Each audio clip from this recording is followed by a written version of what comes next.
Harry and Meghan on trial separation? Royal insiders reveal tensions as divorce speculation spirals. Meghan Markle toxic for Prince Harry's brand image? Prince Harry, Meghan Markle headed for divorce? These are just some of the headlines from tabloid portals from the last few days. What is happening with Harry and Meghan, and is it a big royal divorce on the horizon?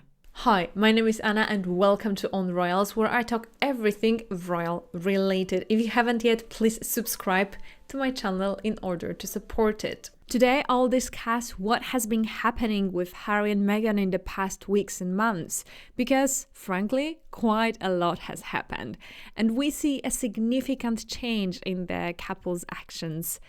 But does it indicate an impending divorce? Well, let's see. This episode, it's a bit different from a classic episode of On Royals. I very occasionally peek at gossip portals and tabloids. I don't really like it. But today, we'll take a trip through tabloid reports about Harry and Meghan, and we're gonna see what they're writing about them. But I'll also analyze what's their strategy. Is the divorce just a media spin, or is it happening? And, well, how's Harry when he's entering the 5th decade of his life? Let's start by quickly reminding ourselves of what has happened with Harry and Meghan since the beginning of 2024. So, in 2024, the dust has definitely settled after Spur, and it's not like we forgotten about the groundbreaking work of culture, but how many times can one tell their story anew? And we had the book, the Netflix series, and there probably aren't too many things left to share. So the couple has entered a new era. And it seems that the previous 3 years were about parting from the royal family and a one-sided breakup or settlement. You know how it looked like. Perhaps the catharsis already occurred and now it's simply time for the next steps. After doing what was obvious, it's time for real work, and it's time to establish what Harry and Meghan will be doing from now on as a couple. And contrary to popular belief, it might be actually a very difficult moment because they have to define themselves. The first half of the year, aside from moderately interesting meetings, polo matches, or award ceremonies, will definitely be remembered for Harry's sprint to London when it turned out that his father, King Charles, has cancer. And of course, we remember that the media reported on the brief nature of this meeting, but nevertheless, Harry was there for his father. Also in February, Harry and Meghan traveled to Canada for Harry's Invictus Games project. They were visiting Vancouver Whistler to meet athletes and organizers of the Invictus Games before the event taking place there in 2025. And as you know, it's a huge thing for Harry, the Invictus Games project, and it is kind of part of his identity as a royal or ex-royal, and I'll probably touch upon this later today as well. In May, Harry popped to London again for, Invictus Games matters, and then he and Meghan set off for Nigeria for what I call a non-royal trip. Although it looked very much like a royal family trip or a royal state visit, it definitely wasn't. And, well, we might have found it a bit strange, we might have overlooked it if it weren't for the fact that in mid-August, the couple repeated their tour in Colombia. So they again did a non-royal tour. And before I move on to the current events from September and October, I'll pause for a moment, because what's with these non-royal trips? So, when working members of the royal family go on a foreign trip or a foreign state visit, they represent their country. In this case, of course, the United Kingdom. And both the destination and the program are carefully arranged to support the diplomatic efforts of the country. Royals, of course, are countries' best cultural and political representatives, ambassadors. They meet with high-ranking politicians, learn about local culture, and highlight issues close to their hearts. The results should be strengthening ties between countries and nations. It's no coincidence that, for example, for the first foreign trip, King Charles and Queen Camilla went to France and Germany. And the fact that royal family often visits Australia or Canada is also not a coincidence, because the trips are smaller pieces of a larger diplomatic puzzle. Meanwhile, Harry and Meghan travel to promote only themselves. There is no country behind them, no state, no diplomatic interest. And in a normal arrangement, even if celebrities traveled to another country with, for example, a charitable mission, they would likely only expect a quick meeting with a minister and a single photo maybe, but not a press corps and thousands of photos from each meeting. On one hand, well, you can say that they are invited, according to unofficial sources, by representatives of the governments of those countries. And for Nigeria and Colombia, it is a great promotion when Harry and Meghan visits them. It's drawing a lot of attention, or at least drawing attention of part of the world to their country, showing it from different perspective. It is kind of a win-win situation. Harry and Meghan promote themselves in a truly royal style, and the country gets attention. And I think such trips might become a permanent fixture in the couple's calendar. They certainly provide a breath of the good old Prince Harry. And, it's kind of the role he learned to fulfill in life. And I would say, keep them coming. I'm very interested about the next destinations of those weird non-royal trips. So what did September and October look like? On September 12th, The Hollywood Reporter published an article titled "Why Hollywood Keeps Quitting on Harry and Meghan." And the authors, Benjamin Svetke and Julian Sancton, described the Sussex Survivors Club, an unofficial group of people who over the last few years first worked for the couple and then left after a few months. Yeah, usually it's after a few months, and mainly those were positions as, for example, a communication representative, communication specialist, a director, head of their foundation, and so on.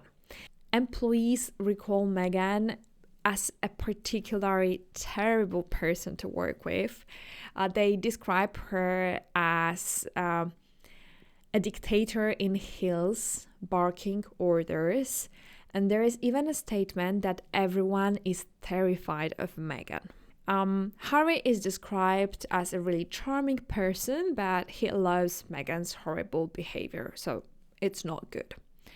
And it's not the first time we've heard about problems in the Meghan-employee relationship. The first reports surfaced in 2018 during their time in London, when they were still a part of the royal family, and then 2 employees prompted Buckingham Palace to initiate an internal investigation into Meghan's bullying behavior.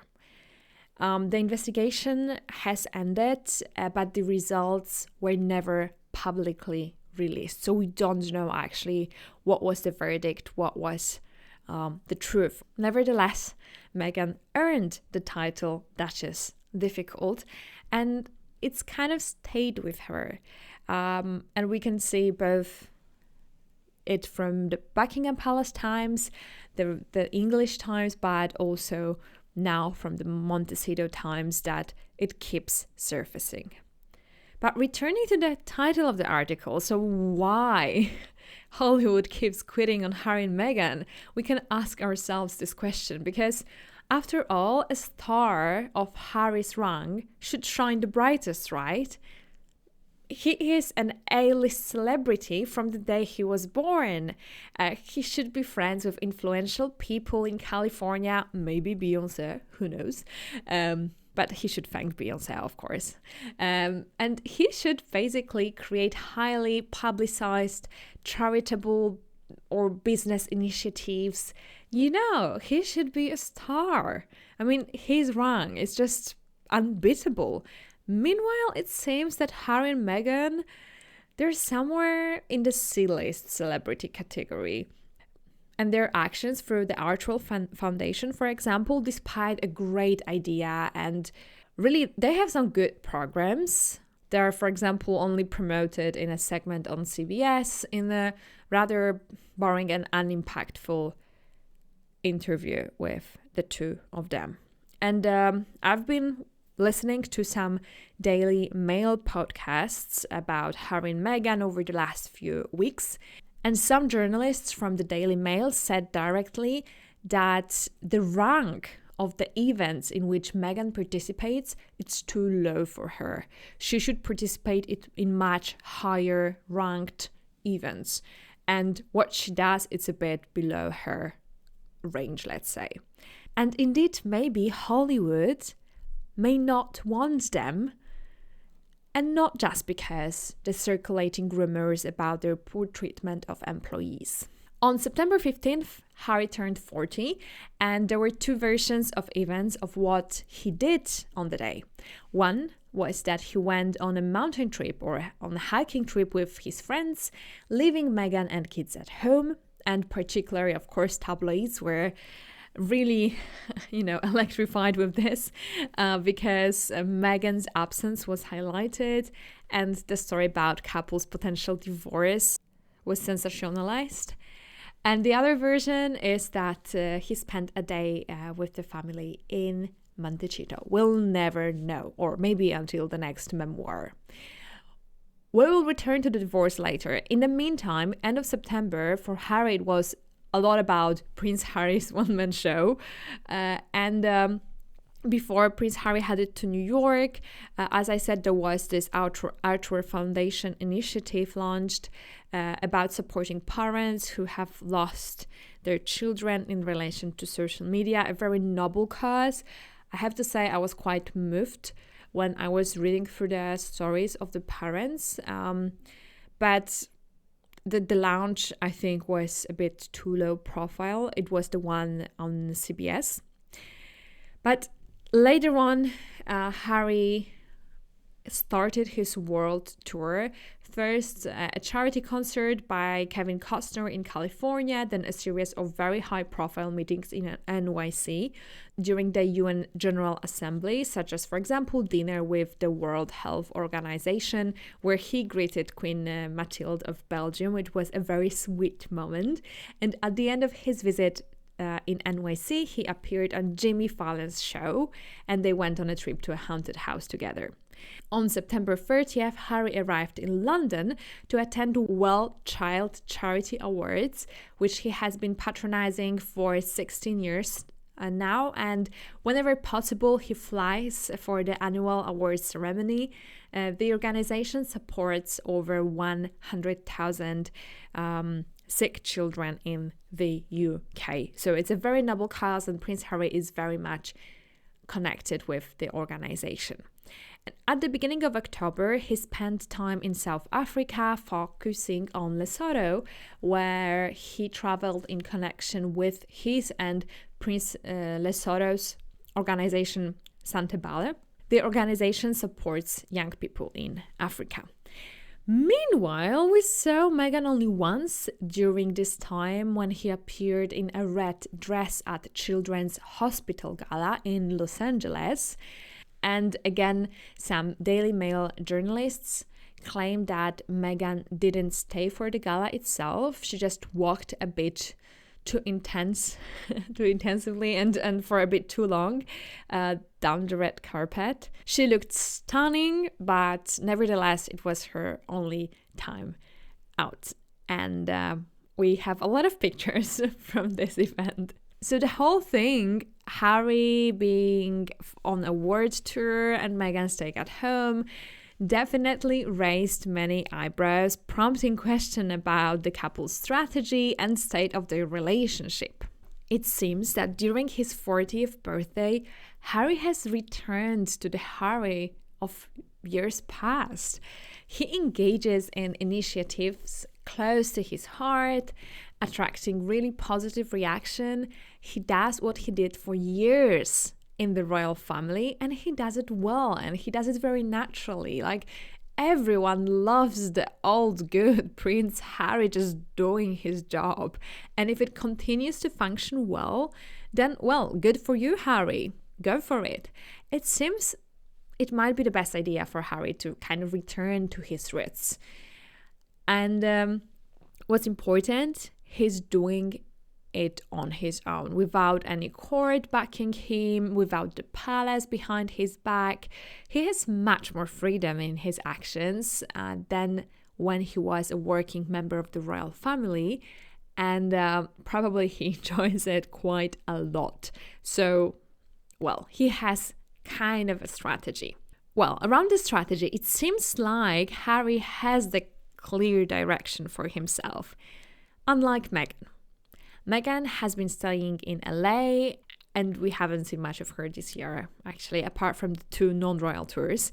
And when she does pop up, it's not for anything major or particularly interesting. And of course, you can say that she has 2 small kids at home. That's true. But maybe Meghan and Harry are simply taking different paths.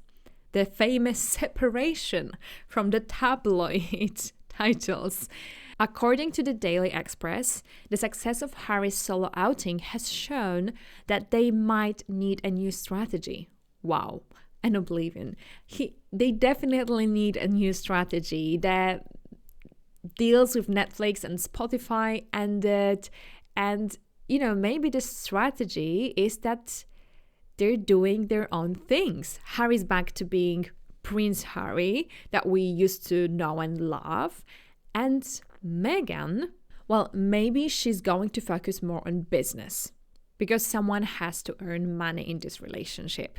And maybe it will mean that she will continue with the American Orchard Riviera brand that we haven't heard that much of lately. Maybe, we'll see. At the same time, on the money front, rumor has it that for Harry's 40th birthday, he got an inheritance from the Queen Mother. So maybe it means that Meghan might have a little more time to develop her business. Well, let's see how it's going on, but definitely there is some separate strategy cooking for the couple. So what about the divorce rumors?